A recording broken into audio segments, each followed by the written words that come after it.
ঠাকুর জীবন পথে চলতে গিয়ে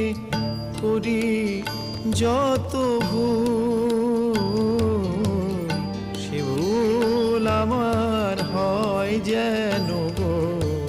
তোমার পূজার ফুল। হে ঠাকুর